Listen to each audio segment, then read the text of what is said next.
Do you still believe that you do not know much about verb and its types, such as phrasal verbs, modal verbs, auxiliary verbs, stative and dynamic verbs? So this video is for you. Hello and welcome to Ziraj Online Academy.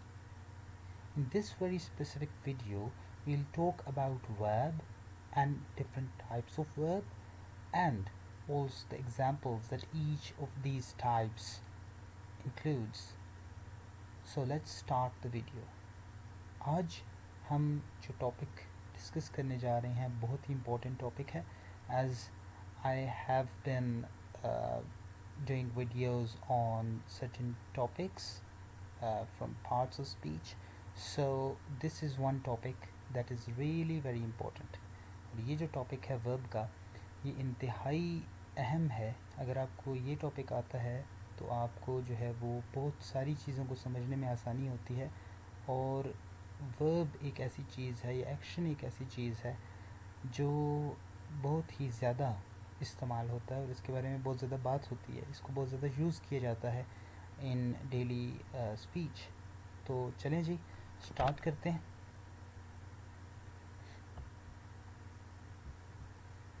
What is a verb? सबसे पहले हम ये define करना चाहेंगे, ये define करना हमें आना चाहिए कि वर्ब है क्या. ठीक है, तो उसमें देखते हैं कि what is there to be learned about a verb. Let's start with the basics. What is a verb? Verbs are words that describe actions, whether physical or mental. Verbs also describe a state of being, like the verbs be, become or exist. अब देखें basics जो है, इसकी जो base है या fundamentals हैं या बेसिक्स हैं वो क्या हैं जी. कि वर्ब है क्या, सबसे पहले इसको जानते हैं, इसको जानने की कोशिश करते हैं. देखें वर्ब्स वो वर्ड्स होते हैं, वो अल्फाज जो एक्शंस को डिस्क्राइब करते हैं, जो एक्शंस के बारे में हमें बताते हैं, या एक्शंस को एक्सप्रेस करते हैं. हम कह सकते हैं चाहे वो फिज़िकल हो या मेंटल हो, वो जिस्मानी भी हो सकते हैं, जहनी भी हो सकते हैं. दोनों सूरतों में we will call those words as और we will consider those words as verbs. Verbs also describe state of being. ये इंपॉर्टेंट है. यहाँ पे आप में से अक्सर को ये पता होगा कि एक्शन को एक्सप्रेस करते हैं, but most of you guys wouldn't know कि ये स्टेट ऑफ बीइंग को भी जो है वो एक्सप्रेस करते हैं ये वर्ड्स, और वो वर्ब्स कहलाती हैं. जैसे बी, बिकम या एग्जिस्ट. ठीक है, इसके बारे में मज़ीद हम आगे जाके जानेंगे कि कौन कौन सी डिफरेंट टाइप्स के अंदर ये लाई करते हैं. ठीक है, और एग्जांपल्स के साथ हम जानने की कोशिश करेंगे. Salah ran across the field, kicked the ball and scored a goal. अब यहाँ पे देखें ran जो है वो क्या है, एक्शन वर्ब है. ये एक्शन को एक्सप्रेस कर रहा है ये वर्ड. किक्ड भी एक्शन को एक्सप्रेस कर रहा है और स्कोर्ड भी एक्शन को एक्सप्रेस कर रहा है. और दूसरी जो एग्जांपल है उसमें स्टेट ऑफ बीइंग को जो वर्ब एम है वो एक्सप्रेस कर रहा है. I am the state. ठीक है, तो एम जो है ये बी की फॉर्म है. इज़ एम आर तीनों फॉर्म जो हैं वो बी की हैं. ठीक है, और ये यहाँ पे एम जो है वो स्टेट ऑफ बीइंग को एक्सप्रेस कर रहा है, और ऊपर वाली एग्जांपल में रैन, किक्ड और स्कोर्ड एक्शन को एक्सप्रेस कर रहा है. सो verbs are those words that express actions as well as states of being. Some verbs also act as helper verbs to change the tense of another verb. देखिए अब कुछ verbs जो हैं वो सिर्फ किस लिए यूज़ होती हैं, हेल्प करने के लिए दूसरी वर्ब्स को, मेन वर्ब्स को अपना टेंस चेंज करने के लिए. ठीक है, और उसमें हेल्प करती हैं वो. Like wise these helper verbs can, helping भी कहते हैं और हेल्पर वर्ब्स भी कहते हैं. ठीक है, so these helper verbs can change a positive statement to a negative one with words like not. तो ये जो नॉट हम लगाते हैं ये जो है वो इसके साथ हेल्पर वर्ब्स चेंज कर देती हैं, या हेल्पिंग वर्ब्स चेंज कर देती हैं किसको, एक पॉजिटिव स्टेटमेंट या सेंटेंस को एक नेगेटिव स्टेटमेंट के अंदर. तो ये this is one important thing to note again. ये भी एक इम्पॉर्टेंट चीज़ है जो आपको आनी चाहिए. She has been jogging for a month and already feels her stamina increasing. तो यहाँ पे देखें कि ये जो यहाँ पे है कि she has been jogging for a month.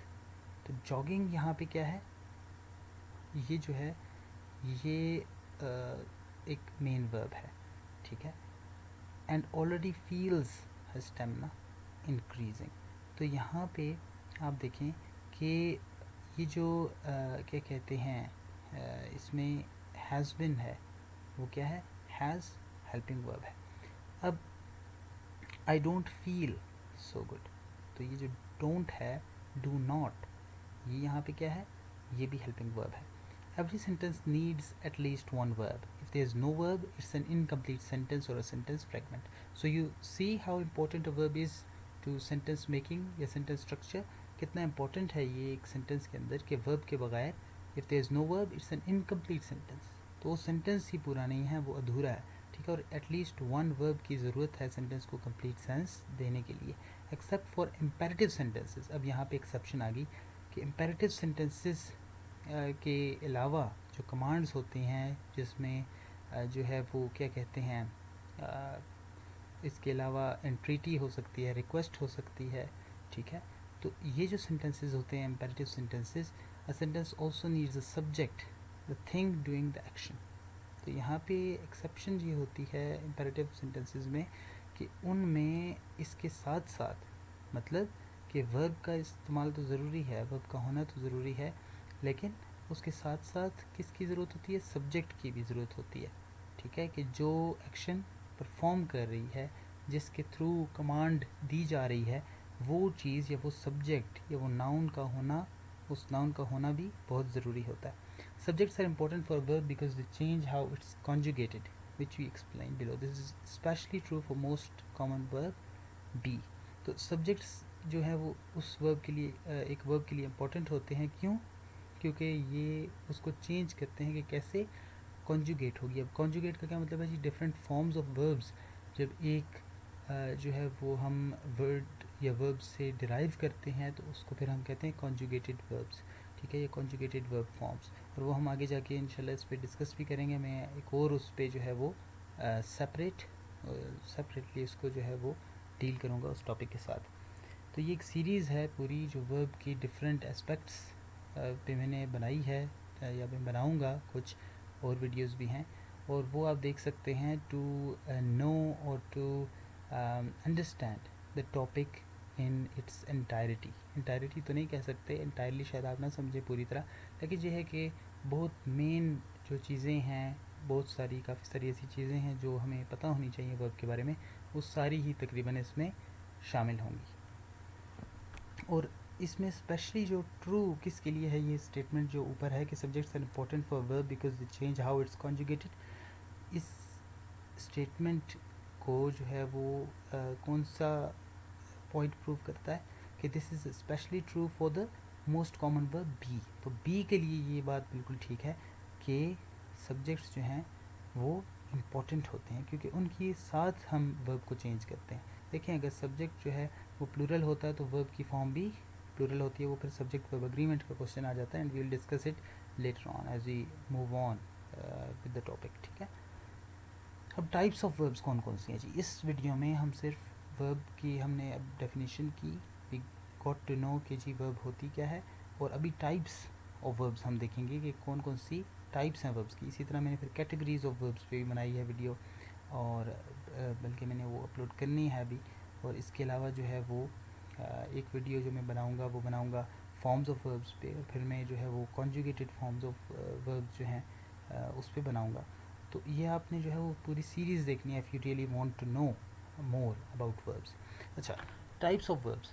अब टाइप्स ऑफ वर्ब्स में सबसे पहले है डायनामिक वर्ब्स, ठीक है। डायनामिक अब क्या होता है, एक्शन वर्ब्स हम कह सकते हैं, या चेंजिंग वर्ब्स जिसमें जो है वो चेंज आती है, ठीक है। एक होता है स्टैटिक, एक होता है डायनामिक। तो डायनामिक जो है वो एक्शन वर्ब्स के लिए हम यूज़ करते हैं ये टर्म, और डायनामिक वर्ब्स भी कह सकते हैं उनको, एक्शन वर्ब्स भी कह सकते हैं। स्टेटिव वर्ब्स जैसा हमने पहले डिस्कस किया, जो स्टेट को शो करते हैं, तो स्टेट ऑफ बीइंग वर्ब्स भी हो सकता है, या स्टेट वर्ब्स भी इसको कहते हैं, या स्टेटिव वर्ब्स भी इसको कहते हैं। अच्छा, verbs that can be dynamic और स्टेटिव, ऐसी वर्ब्स जो दोनों तरह से बिहेव कर सकती है, दोनों तरह से फंक्शन कर सकती हैं, as dynamic verbs and as stative verbs. Auxiliary verbs, auxiliary जो है वो वही हैं हेल्पिंग वर्ब्स, यहाँ पे लिखा हुआ, या हेल्पर वर्ब्स, ठीक है। दोनों के दोनों तरह से आप कह सकते हैं उनको, ऑक्सिलरी भी कह सकते हैं, हेल्पिंग भी कह सकते हैं, और तीसरी तरह भी आप कह सकते हैं बल्कि हेल्पर वर्ब्स। अच्छा, model auxiliary verbs, modal verbs होती हैं, ये ऑक्सिलरी वर्ब्स के आगे फर्दर कैटेगरी है, सब कैटेगरी है, तो इसको मॉडल ऑक्सिलरी वर्ब्स भी कहते हैं या मॉडल वर्ब्स भी कहते हैं सिंपली। और फिर phrasal verbs, and phrasal verbs is really one of the most important topics, ठीक है, जो हम आमतौर पे नेटिव स्पीकर्स को देखते हैं कि वो फ्रेजल वर्ब्स का बहुत ज़्यादा इस्तेमाल करते हैं। So this is one topic that we'll discuss in this video, और इसमें हम जस्ट जो है वो क्या कहते हैं बेसिक उसको टच देंगे इन सारे टॉपिक्स को, ताकि आपको कुछ ना कुछ इनके बारे में पता चले। And in the upcoming videos I will discuss these topics in detail, ठीक है। Dynamic verbs, most verbs describe a physical action or activity, something external that can be seen and heard. These verbs are formally known as dynamic verbs but can also be called action or event verbs. तो देखें कि जो अक्सर जो verbs हैं, ज़्यादातर जो verbs हैं या वर्ड्स हैं जो एक्शंस को या एक्शन को शो करते हैं, एक्सप्रेस करते हैं, वो या तो फिज़िकल एक्शन होता है और एक्टिविटी होती है, ठीक है, और वो ये भी हो सकता है कि उसमें जो है कोई भी चीज़ जो सुनी जा सकती है या देखी जा सकती है वो उसमें इंक्लूडेड होती है। इनको डायनामिक वर्ब्स कहते हैं फॉर्मली, लेकिन इनको एक्शन वर्ब्स भी कहा जा सकता है और इनको इवेंट वर्ब्स भी कहा जा सकता है। तो देखें कितने सारे हमारे पास डिफरेंट वर्ड्स आ गए हैं एक्शन वर्ब्स को डिस्क्राइब करने के। एक्शन वर्ब्स, डायनामिक वर्ब्स, इसके अलावा जो है वो इवेंट वर्ब्स। तो ये तीनों जो नाम है ये इनके लिए इस्तेमाल किए जा सकते हैं एक्शन वर्ब्स के लिए। एग्जांपल्स में क्या है जी, ये जो आम हम यूज़ करते हैं जितने भी words, walk, laugh, swim, play, eat, drink, sing, dance, talk, से, ठीक है, इसके अलावा टीच, लर्न, ये सारे जो हैं वो क्या हैं, ये सारे एक्शन वर्ब्स हैं।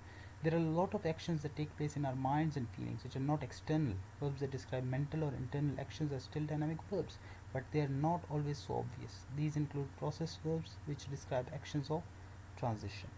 तो अब देखें ये जो हमारे माइंड, जिस तरह हमने शुरू में जब हम इसको डिफ़ाइन कर रहे थे वर्ब को, तो हमने देखा कि वहाँ पे मेंशन था कि फिज़िकल भी हो सकता है, मेंटल भी हो सकता है एक्शन। तो इसी तरह ऊपर वाले जो एक्शंस हैं वो फिज़िकल हैं, और जो नीचे अब हम देखेंगे कुछ एग्जांपल्स जिस तरह consider, guess, change, grow, live, endure, succeed, fail, ये सारे मेंटल जो है वो एक्शंस हैं, ठीक है, और मेंटली हम सोचते हैं इनके बारे में इस तरह। तो इसमें देखें कि ये भी डायनामिक वर्ब्स का ही हिस्सा है, उन्हीं की सब कैटेगरी या उन्हीं का हम उन्हीं में शामिल करते हैं, इनको शुमार करते हैं, and they are not something other than action verbs. तो ये भी एक्शन वर्ब्स में ही इंक्लूडेड होती हैं, और इनको डायनामिक वर्ब्स भी कहा जाता है। अब इनमें प्रोसेस वर्ब्स भी आ जाते हैं जो प्रोसेस को शो करते हैं, ऐसे वर्ब्स जो प्रोसेस को शो करते हैं, और वो फिर एक्शंस ऑफ ट्रांजिशन है। क्या मतलब कि एक से दूसरे में जब एक एक्शन ट्रांसफ़र हो रहा होता है या ट्रांजिट हो रहा होता है, ठीक है, या ट्रांजिशन कर रहा होता है, तो वो वाले जो एक्शंस हैं, वो वाली जो वर्ब्स हैं, वो भी डायनामिक वर्ब्स कहलाती हैं, ठीक है, और इसमें इंक्लूडेड हैं वो स्टेटिव वर्ब्स या स्टेट ऑफ बीइंग वर्ब्स।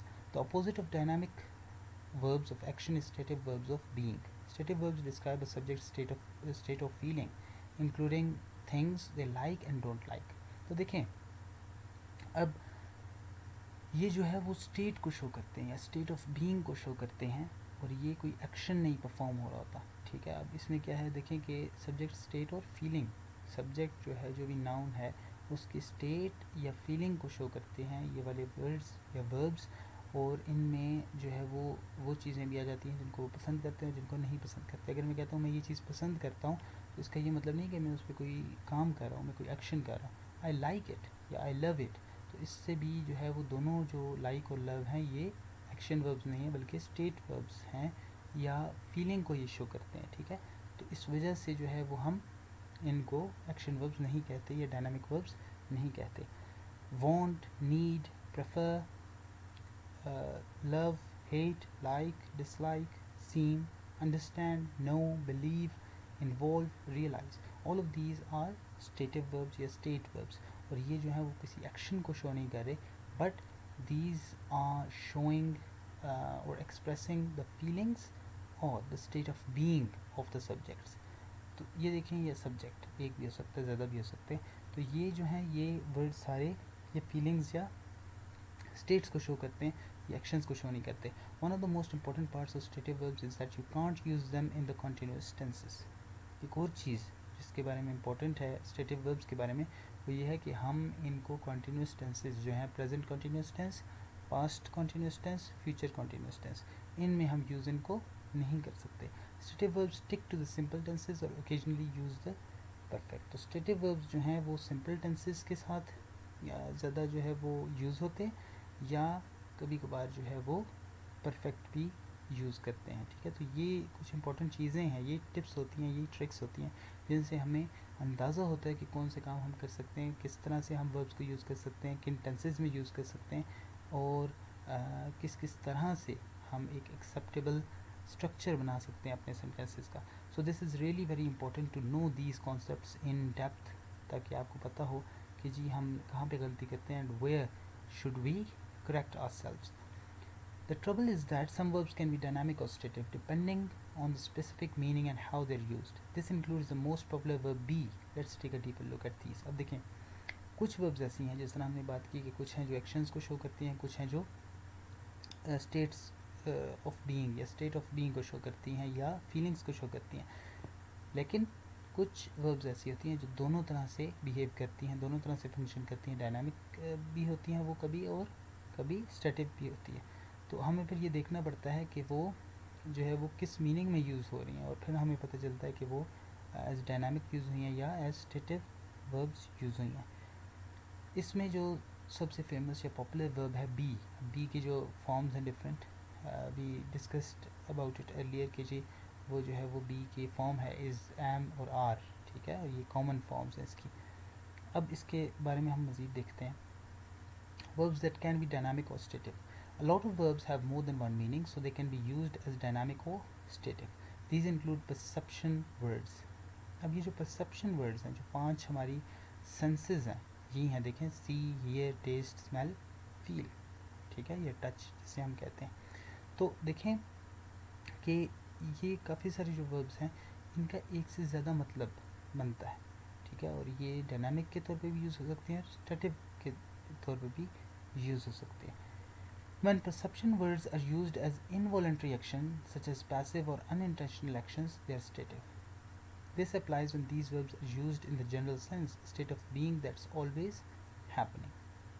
अब देखें, perception verbs को जब involuntary action या गैर इरादी तौर पे हम कोई काम करते हैं ना, जब फॉर एग्जांपल आपकी आंखों का झपकना, ये क्या होता है, इनवॉलंटरी एक्शन होता है. या आप जानबूझ के आंखों को नहीं जो है वो बंद करते और खोलते, बल्कि ये खुद ही से खुलती हैं और खुद ही बंद होती हैं.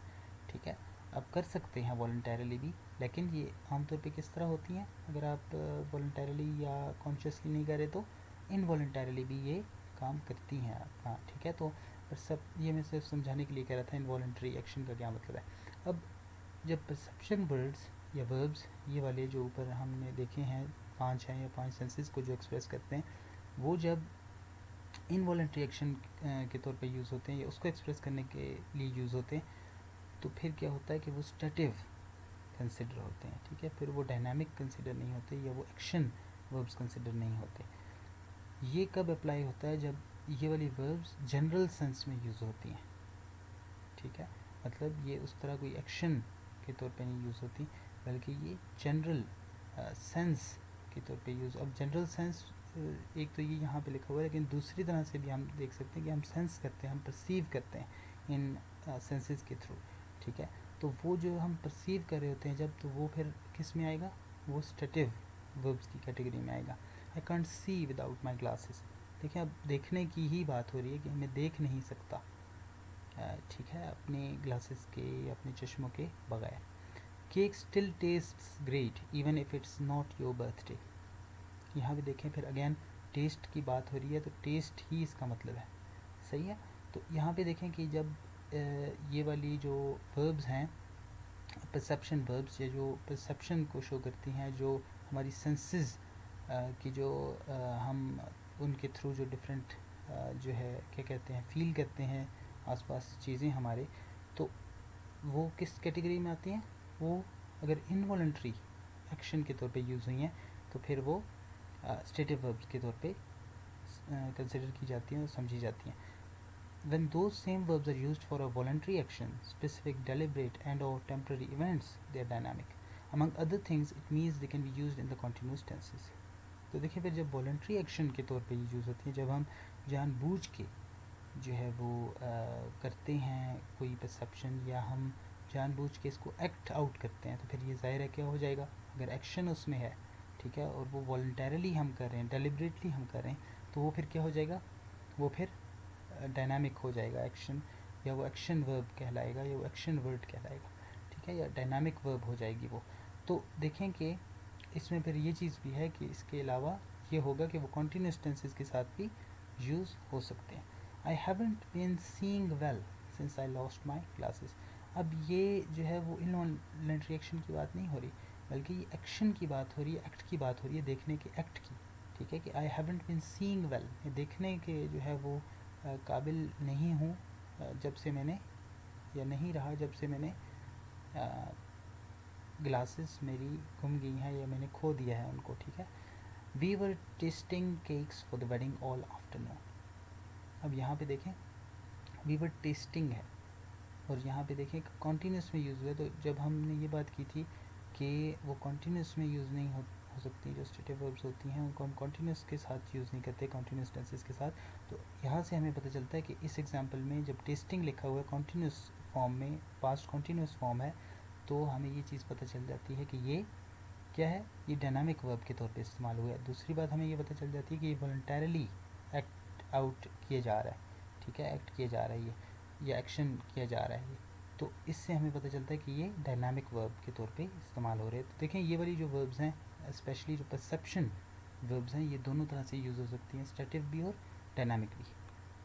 Likewise some perception verbs have alternative meanings, especially if they are part of expressions or phrasal verbs. Often this means they act as dynamic verbs. अब देखें कुछ perception verbs जो हैं वो उनके different meanings भी होते हैं, मुतबादिल मानी भी होते हैं। अब अगर ये किसी expression का हिस्सा है, जिस तरह phrasal verbs में, phrasal verbs में बिल्कुल चीज़ें change हो जाती हैं, वर्ड्स के मीनिंग्स बिल्कुल चेंज हो जाते हैं। अगर आप फ्रेजल वर्ब्स को, और यही उनकी खासियत है कि अगर आप फ्रेजल वर्ब्स को अलग अलग देखेंगे तो उनकी डिफरेंट मीनिंग है, ठीक है, लेकिन अगर आप उनको साथ रख के और फिर मीनिंग उसका देखेंगे जो फ्रेजल वर्ब का मीनिंग है, तो फिर वो बिल्कुल डिफरेंट होता है। Romeo and Juliet had been seeing each other for just 5 days when they died. तो ये देखें कि यहाँ पे इनके डिफरेंट मीनिंग है इसका सीइंग ईच अदर। यहाँ पे ये मतलब नहीं है कि वो एक दूसरे को देख रहे थे, बल्कि सीइंग ईच अदर का यहाँ पे मतलब है एक दूसरे को मिल रहे थे, एक दूसरे से मुलाकात कर रहे थे।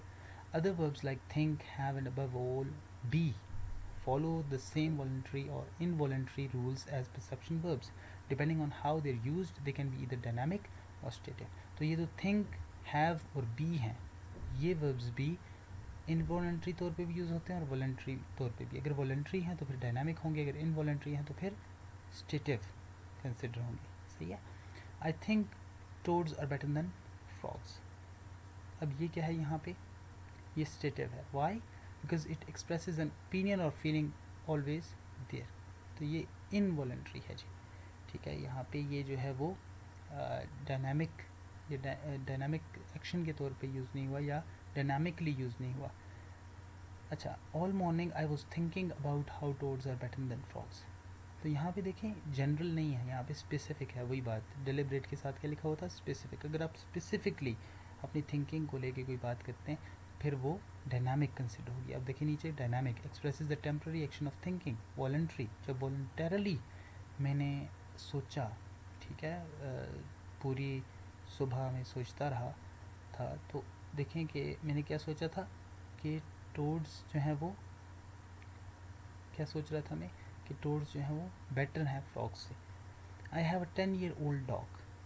अब यहाँ पे ये देखें, आई हैव मतलब I possess a 10-year-old dog. Stative है, expresses permanent ownership. Involuntary, I am having a party for my dog's 11th birthday. I am having का क्या मतलब है, I am planning to have, मतलब जो है वो मेरी एक पार्टी मैंने रखी है जो होने जा रही है मेरे कुत्ते की 11वीं सालगिरह पर। Dynamic, used as part of phrase voluntary, ठीक है। तो वॉलंटरली जब आप कोई बात करते हैं, या किसी भी परसेप्शन वर्ब को भी यूज़ करते हैं, या इसके अलावा थिंक, हैव या बी को यूज़ करते हैं, तो फिर ये क्या कंसिडर होती हैं, ये वॉलंटरी जब होंगी तो फिर ये डायनामिक कंसिडर होंगी। जब स्पेसिफिक होंगी तो ये डायनामिक कंसिडर होंगी, ठीक है। और ये इन चीज़ों का हमने ख्याल करना है। He is nice to everyone, अब ये क्या है जी, ये जनरल बात है एक, he is nice to everyone expresses an ongoing state और पर्सनैलिटी ट्रेट इनवॉलेंट्री, मतलब वो है ही अच्छा आदमी, एक अच्छा है, सबके साथ अच्छे से पेश आने वाला है। He was just being nice to every one to get a promotion, अब बींग नाइस का क्या मतलब है कि वो अच्छा जो है वो बन रहा था सबके साथ, वो अच्छे से पेश आ रहा था सबके साथ, टू गेट अ प्रमोशन, किस लिए, ताकि वो प्रमोशन हासिल कर सके, उसको जो है वो उसमें तरक्की मिले जो भी उसका काम है। तो देखेंगे यहाँ पे डायनामिक है, why, because it is voluntary, ठीक है, it is done consciously deliberately, ये किया जा रहा है जो है वो इस तरह नहीं है कि इनवॉलंटरली या गैर इरादी तौर पर ये हो रहा है, बल्कि ये इरादी तौर पर हो रहा है, कॉन्शियसली ये हो रहा है। तो expresses a temporary intentional state, वही बात, इंटेंशनली ये हो रहा है, तो इस वजह से ये वॉलंट्री कंसिडर होगा और ये डायनामिक कंसिडर होगा। सो यू नीड टू सी कि डायनामिक और स्टैटिक में क्या डिफरेंस है। If you still do not understand it, तो आप जो है वो कमेंट सेक्शन में प्लीज़ मुझे फीडबैक दें, मेरे मेथड ऑफ टीचिंग के हवाले से भी और इस हवाले से भी कि ये आपको समझ आई है या नहीं। अगर कोई चीज़ समझ नहीं आई, कोई इसमें सेंटेंस समझ नहीं आया, कोई एग्जांपल समझ नहीं आई, वॉलंट्री इनवॉलंट्री का नहीं समझ आई का नहीं समझ आया, या आपको ये नहीं समझ आया कि डेलिब्रेट से क्या मुराद है, ठीक है, तो आप मुझसे पूछ सकते हैं, या इस तरह का कोई भी क्वेश्चन आपका इससे मुतल्लिक है। ऑक्सिलरी वर्ब्स या हेल्पिंग वर्ब्स या हेल्पर वर्ब्स, अब ऑक्सिलरी वर्ब्स और helping verbs are used in English to change another verb's tense, voice और मूड। तो देखिए ये वही बात है कि मेन वर्ब जो होती है, अनदर वर्ब कौन सी वर्ब होती है, मेन वर्ब, ठीक है, और उसको ये चेंज करती है, ऑक्सिलरी वर्ब उसको हेल्प करती है कि वो चेंज करे अपने टेंस को, वॉइस को या मूड को। When auxiliary verbs are used, there are always a main verb that represents the main action. There is always a main verb that represents the main action. जब auxiliary verbs को use किया जाता है तो वहाँ पे एक मेन वर्ब होती है। देखें क्योंकि ये हेल्पिंग वर्ब है इसका नाम ही, तो ये ज़रूरी है इसके लिए कि किसी की हेल्प ही कर रही होगी, और किसकी हेल्प ही करती है, ये मेन वर्ब की हेल्प करती है। So the main verb must be there in order for auxiliary verb to help it. अब देखें कि however the auxiliary verb must still be conjugated correctly. इसका क्या मतलब है, इसका मतलब है कि मेन वर्ब के हिसाब से हमने ऑक्सिलरी वर्ब को कॉन्जुगेट करना होता है, उसकी जो है वो फॉर्म को तब्दील करना होता है जो उसके साथ यूज़ होगी मेन वर्ब के साथ। The main auxiliary verbs are be, have and do. तो ऑक्सिलरी वर्ब्स कौन कौन से हैं जी, बी इसकी फिर फॉर्म्स हैं, इज़, एम, आर, वॉज, वर, ठीक है, ये सारी इसकी फॉर्म्स हैं। The main auxiliary verbs are be, have and do. We explain how they're used specifically for conjugating below, but here are a few quick examples. So देखें यहाँ पे कुछ क्विक एग्जांपल्स हैं जिनको देख के आपको ये पता चल सकता है कि ऑक्सिलरी वर्ब्स किस तरह काम करती हैं, कैसे ये मेन वर्ब के टेंस, वॉइस और मूड को चेंज करती हैं। I've eaten sushi many times before. ये एक डिश है जी, सुशी। अब देखें इसके बारे में आप मज़ीद सर्च कर सकते हैं, देख सकते हैं कि ये किस तरह की दिखती है और खाने में ये किस तरह की होती है, आप ट्राई भी कर सकते हैं। I've eaten sushi many times before. तो देखें यहाँ पे जो हमारे पास ऑक्सिलरी वर्ब है have, वो क्या कर रही है, वो जो है वो टेंस को शो कर रही है, ये वाली वर्ब या ये वाला वर्ड जो है वो टेंस को शो कर रहा है, टेंस का हमें बता रहा है कि टेंस कौन सा है, ठीक है। That piece of sushi was eaten by me. तो यहाँ पे देखें कि यहाँ पे जब हम ये यूज़ करते हैं was, यहाँ पे यूज़ हुआ है, तो was जो है वो बी की फॉर्म है, मैंने आपको बताया, और was जो है वो हमें ये बताता है कि ये was eaten by लिखा हुआ है, तो इससे हमें ये पता चलता है कि ये कौन सी वॉइस है, ये एक्टिव वॉइस है या पैसिव वॉइस है, तो यहाँ पे ये पैसिव वॉइस है। अच्छा, did you eat my sushi, ये फिर मूड है कि ये क्वेश्चन है, ये क्या है, तो इससे हमें ये पता चलता है कि ये पहले आ गया। आप देखें डिड अगर डू की ये पास्ट फॉर्म है, अगर पहले आया है सो इट मीन्स कि ये जो है वो एक क्वेश्चन पूछा जा रहा है, इंट्रोगेटिव है ये। तो these are the different ways, there are different ways, ठीक है, जिसमें आप जो है वो इनको ऑक्सिलरी वर्ब्स को यूज़ करते हैं और इनसे मुख्तलिफ तरह से मेन वर्ब को जो है वो हेल्प करवाते हैं, या ये मेन वर्ब को हेल्प करते हैं डिफरेंट तरीक़ों से। तो देखें कि ये कुछ एग्जांपल्स हैं जिसमें एक में टेंस को इसने किया है, क्या कहते हैं, टेंस को एक्सप्रेस करने में मेन वर्ब की हेल्प की है, दूसरे में वॉइस को एक्सप्रेस करने में हेल्प की है मेन वर्ब की, और तीसरे में मूड को एक्सप्रेस करने में हेल्प की है मेन वर्ब की ऑक्सिलरी वर्ब ने, ठीक है। और पहले में हैव है ऑक्सिलरी वर्ब, दूसरे में जो है वो वॉज है, और तीसरे में डिड है जो डू की पास्ट फॉर्म है। मॉडल ऑक्सिलरी वर्ब्स या मॉडल वर्ब्स, अब ये क्या होते हैं जी? Some auxiliary verbs are added to another verb to show necessity, possibility or capability. Like other auxiliary verbs, modal auxiliary verbs are not the main verb, but they do change its meaning slightly. तो देखें कि कुछ auxiliary verbs जो हैं वो एक और verb के साथ ऐड की जाते हैं ताकि वो नेसेसिटी को शो करें, ठीक है, कि कोई चीज़ बहुत ज़्यादा ज़रूरी है, पॉसिबिलिटी इम्कान को शो करें, या कैपेबिलिटी काबिलियत को शो करें। Like other auxiliary verbs, modal auxiliary verbs are not the main verb, ये ऑक्सिलरी वर्ब्स की तरह ही मेन वर्ब नहीं होती, लेकिन ये वाली जो वर्ब्स हैं ये मेन वर्ब के मीनिंग को ज़रूर स्लाइटली या थोड़ा सा चेंज करते हैं। Some common examples are can, may, could, should, would, must, ought and might, ठीक है। तो ये कुछ जो है वो इसमें शेल, शुड, शेल भी आ जाता है, शुड तो है, ठीक है, और विल, वुड भी इसमें आता है। तो ये सारे जो हैं ये किस में आते हैं? ये मॉडल वर्ब्स हैं, और इनमें से ये जो है वो can, may, could, should, would, must, ought और माइट यहाँ पे गिवन है। I could swim across the English Channel but should I do it, तो कुड और शुड यहाँ पे मॉडल वर्ब्स हैं।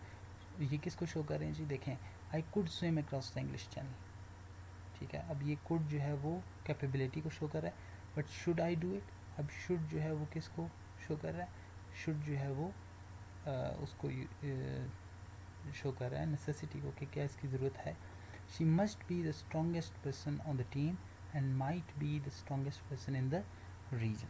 तो यहाँ पे मस्ट और माइट ये दो यूज़ हुए जी मॉडल वर्ब्स, और एक जो है वो मस्ट जो है वो नेसेसिटी को शो कर रहा है, और माइट पॉसिबिलिटी को शो कर रहा है। सो सी के ये जो मॉडल वर्ब्स हैं ये हेल्प ज़रूर करते हैं या चेंज ज़रूर करते हैं मेन वर्ब के मीनिंग को, but they are not main verb. और इसके अलावा ये है कि ये पॉसिबिलिटी, नेसेसिटी या कैपेबिलिटी को शो करते हैं। Phrasal verbs, phrasal verbs are phrases that act as individual verbs. अब देखें ये फ्रेजेस होते हैं, ये दो वर्ड्स होते हैं बेसिकली कम से कम, ठीक है, जो एक प्रपोजिशन और वर्ब से मिलके बनते हैं, या एडवर्ब और वर्ब से मिलके बनते हैं, या एडवर्ब और प्रपोजिशन और वर्ब के साथ मिलके बनते हैं। वो हम आगे अगर फ्रेजल वर्ब्स पे मैं जब वीडियो बनाऊंगा डिटेल में तो मैं आपको डिटेल में इसको एक्सप्लेन करूँगा, लेकिन जहाँ पे ये समझना ज़रूरी है, देखें फ्रेजल वर्ब्स और phrases that act as individual verbs, ये फ्रेजेस हैं। अब फ्रेज क्या होता है? जो दो या दो से ज़्यादा अल्फाज से मिलके बनता है, ठीक है, टुकड़ा। तो फ्रेजल वर्ब्स और phrases that act as individual verbs, ये एक्ट किस तरह करते हैं, ये फंक्शन किस तौर पे करते हैं? इंडिविजुअल वर्ब्स के तौर पे, ऑफ्टन कंबाइनिंग टू और more words and changing their meaning, ठीक है। वही बात कि दो या दो से ज़्यादा अल्फाज के साथ ये मिलते हैं और ये चेंज करते हैं उनके मीनिंग को। मतलब वो इंडिविजुअली अगर आप लेंगे इन दोनों लफ्ज़ों को या अल्फाज को तो वो डिफरेंट मीनिंग देंगे, लेकिन उनको साथ रखेंगे तो वो डिफरेंट मीनिंग देंगे। The verb get for example becomes many different phrasal verbs when combined with different propositions. जैसा मैंने कहा कि वर्ब प्रपोजिशन के साथ भी मिल सकती है, एडवर्ब के साथ भी, और तीनों भी हो सकते हैं, वर्ब, प्रपोजिशन और एडवर्ब। तो देखें कि गेट जो है उसकी एग्जांपल है कि गेट बहुत सारे फ्रेजल वर्ब्स बना सकती है, ये जो वर्ब है, जब ये डिफरेंट प्रपोजिशंस के साथ मिलती है और बहुत डिफरेंट मीनिंग्स बनते हैं। When the bus stops passengers get out on the sidewalk, after losing his job he is getting by on savings. तो देखें पहले में जो है वो गेट आउट का क्या मतलब है कि बाहर निकल आते हैं साइड वॉक पे, या जो साथ क्या कहते हैं फुटपाथ होता है या पेवमेंट होता है उस पर पैसेंजर्स चलने लगते हैं और उस पर निकल आते हैं बाहर जब बस स्टॉप करती है, ये रुकती है। दूसरे में क्या है इसका meaning? After losing his job, जब जॉब उसकी जो है वो खो गई, उसके हाथ से चली गई, तो he is getting by on savings. तो फिर जो है वो किस पे फिर उसका गुजारा होने लगा, या किस पे वो गुजारा करने लगा? सेविंग्स पे, जो अपनी उसकी पहली जो है वो उसने बचाई हुई थी रकम, या पहले से वो जो महफूज करके रख रहा था। The important thing to remember about phrasal verbs is that they act as a single verb, so you can still use them with other verbs and prepositions. तो देखें चूँकि फ्रेजल वर्ब्स सिंगल या इंडिविजुअल वर्ब्स के तौर पे काम करती हैं, तो आप इसलिए इनको सिंगल वर्ब के तौर पे यूज़ कर सकते हैं दूसरी वर्ब्स और प्रपोजिशंस के साथ। However, when you conjugate a phrasal verb, you only conjugate the part of the phrase that's actually a verb, like get. तो देखें जब आप कॉन्जुगेट करेंगे, अब कॉन्जुगेट का सिंपली मीनिंग देख लें, ये थोड़ा मुश्किल आपको लगेगा, लेकिन कॉन्जुगेट का सिंपली मतलब ये है जी, कॉन्जुगेट या कॉन्जुगेटेड फॉर्म्स ऑफ वर्ब का, कि अगर आप चेंज करेंगे वर्ब की स्ट्रक्चर को, उसकी फॉर्म को, ठीक है, पास्ट प्रेजेंट, तो ये क्या होता है, ये कॉन्जुगेशन होती है वर्ब की। तो सिर्फ कॉन्जुगेशन या चेंज कहाँ पे आ सकती है, ये सेंटेंस में क्या बता रहा है, you only conjugate the part of the phrase that's actually a verb like get, तो गेट चेंज होगा, ठीक है। अब ऊपर वाली एग्जांपल में अगर करते हैं ना, when the bus stopped passengers got out on the side walk हो जाएगा, ठीक है। तो गॉट चेंज होगा, गेट से गॉट हो जाएगा, लेकिन आउट उसी तरह रहेगा। इसी तरह after losing his job he is getting by on savings, ठीक है। तो इसमें देखें कि इसमें जो है वो फिर गेटिंग को गॉटन भी कर सकते हैं, ठीक है। और देखें कि यहाँ पे चेंज आ सकती है, लेकिन बाय चेंज नहीं होगा। इसी तरह ऊपर आउट चेंज नहीं होगा, प्रपोजिशंस में चेंज नहीं आएगी, एडवर्ब में चेंज नहीं आएगी, जो फ्रेजल वर्ब्स में दूसरा हिस्सा है, लेकिन जो वर्ब है वो चेंज होगी, वो कॉन्जुगेट होगी, ठीक है, फ्रेज़ की या फ्रेजल वर्ब की, जब भी हम उसको चेंज करेंगे। Thank you so much for your time. और ये जस्ट इस सीरीज़ की जो वर्ब के ऊपर है, इसका एक पहला टॉपिक है कि इसमें हमने डेफिनेशन बयान की है कि वर्ब होती क्या है, और वर्ब्स में जो है वो स्टेटिव वर्ब्स कौन सी हैं, डायनामिक कौन सी हैं, या एक्शन वर्ब्स कौन सी हैं, ठीक है, और स्टेट ऑफ बीइंग वर्ब्स कौन सी हैं। और फिर हमने ये डिस्क्राइब किया कि जी कौन सी वर्ब्स हैं जो एक्शन को शो करती हैं, कौन सी जो स्टेट को शो करती हैं, और कब कब जो है वो एक ही वर्ब दो तरह से भी यूज़ हो सकती है, स्टेटिव वर्ब और डायनामिक वर्ब के तौर पे। इसी तरह हमने फिर ये चीज़ भी डिस्कस की है कि हमने जब कॉन्जुगेट करना है तो फिर कैसे करना है, फ्रेजल वर्ब्स में हमने किस तरह जो है वो यूज़ करना है इन वर्ब्स को, और हमने अगर जो है वो मॉडल वर्ब्स देखनी है तो उसमें हमने किस तरह यूज़ करना है, उसमें क्या होता है, मॉडल वर्ब्स कैसे पॉसिबिलिटी, कैपेबिलिटी या नेसेसिटी को शो करती हैं। और इसी तरह हमने ये चीज़ भी डिस्कस की कि ऑक्सिलरी वर्ब्स क्या हैं और वो किस तरह इन वर्ब को हेल्प करती हैं और चेंज करने में टेंस, ठीक है। इसके अलावा जो है वो मूड और उनकी जो क्या कहते हैं टेंस, मूड, और तीसरी चीज़ हमारे पास क्या थी कि उनका वॉइस, सॉरी, तो वॉइस भी हमें पता चलती है कि टेंस कैसे चेंज होगा, वॉइस कैसे चेंज होगा, एक्टिव पैसिव, वो भी हमें पता चलता है ऑक्सिलरी वर्ब से। और इसके अलावा हमें मूड का भी पता चलता है कि वो फॉर्म कौन सी है, वो कहना क्या चाह रहा है बंदा। सो this is all for today. Please give me feedback, honest feedback on this lecture कहने या this video।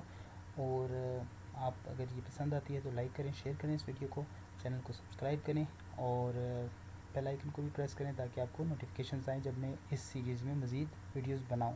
और आप मुझे सजेशंस भी दें कि व्हाट शुड बी नेक्स्ट, ठीक है, जो टॉपिक हो सकता है, जो आपको मुश्किल लगता है जिसमें मैं वीडियो बनाऊं।